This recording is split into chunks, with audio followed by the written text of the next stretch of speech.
Hi! Welcome back again to another video. Hindi natin pag-uusapan yung tigyawat natin ngayon. Ang agenda natin ngayon ay ang Brazilian Blowout. Ayan, ito. Ito, binili ko yung pinakamaliit, 500 ml. 8 to 15 uses daw. So, since iksi lang yung hair ko at manipis, siguro abot to ng mga 15 uses. So, binili ko to 950 pesos. Tapos, pakita ko na lang din sa picture.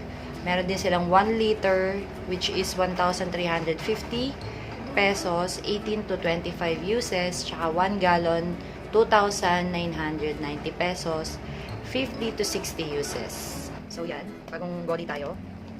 Pakita ko lang kung gaano stiff yung hair ko, di ba?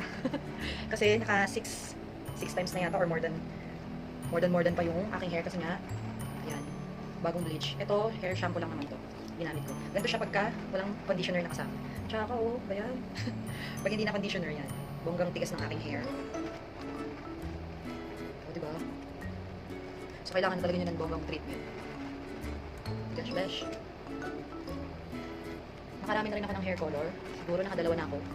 From October up to now. Kaya, mapapansin nyo sa mga videos ko, iba-iba yung kulay ng buhok ko. So, yan. Do it yourself ang peg natin na Brazilian Blowout. Sabi sa instruction, shampoo lang daw, huwag tayo mag-condition. So, yan ang ginagawa natin ngayon. Nagsusupply na tayo. Gosh. So, yan. Supply na natin. Then, sabi dito sa instruction, mag-low dry tayo. 70 to 90% dry ang hair dapat before application. So, yan. Dadry ko muna yung hair ko and see you later. So, yan. I think 70 to 90% na tayo na dry ang hair. So, ang kailangan nating mga gamit ay itong Brazilian Blowout, puno, suklay, yan. Hindi ko gagamitin yung brush ko kasi syempre nga may mga treatment, may mga gamot-gamot chenilin yun. Baka mawarak. So, ito gagamitin natin. Suklay. And then, pang party-party ng hair. Party-party. Yan, para ma-half-half natin. And lalagyanan. Ayan, hindi ko napapakita.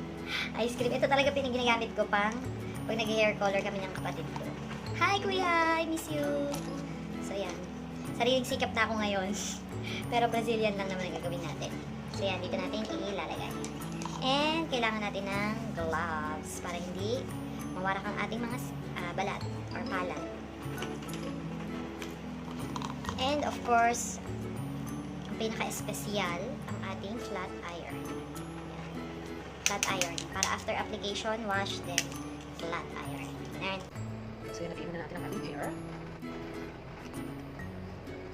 Oo, tigas na.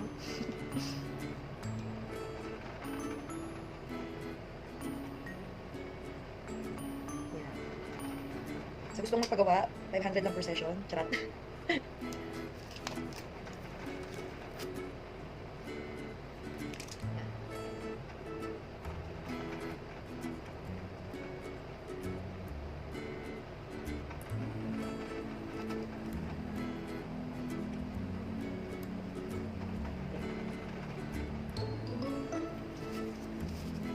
So, magawin na tayo. Mixi lang naman yung hair ko and manipis sa pagkilang.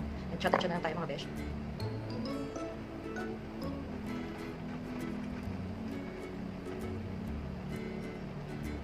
Nag-count lang ako ng 10. Ayan. So, dagdagan na lang natin later pa. Ako lang. Sabi dito nga pala sa instruction, keep 1 cm away from hair end. So, feeling ko, may sakit ang magaganap dito pagka di mo lumuagad sa roots.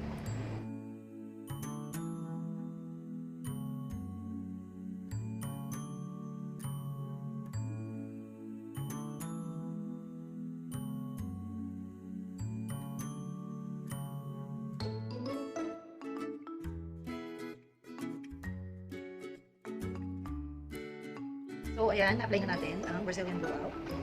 So, mag-wait lang tayo ng 1 hour, tapos wash natin ng warm water. Yan, finally, I'm back. So, ayan, na-wash ko na yung Brazilian Blowout.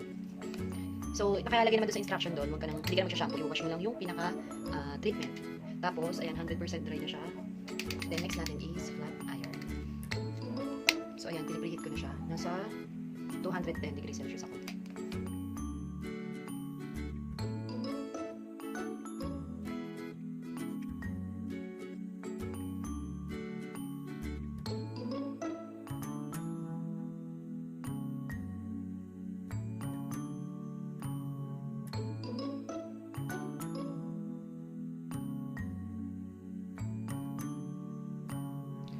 So, ito ang ating finished product sa Brazilian Blowout.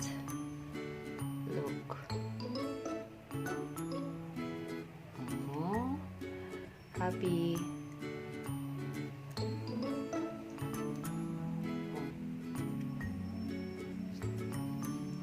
Hindi na siya maaligas-gas. Yung pest na lang ang maaligas-gas.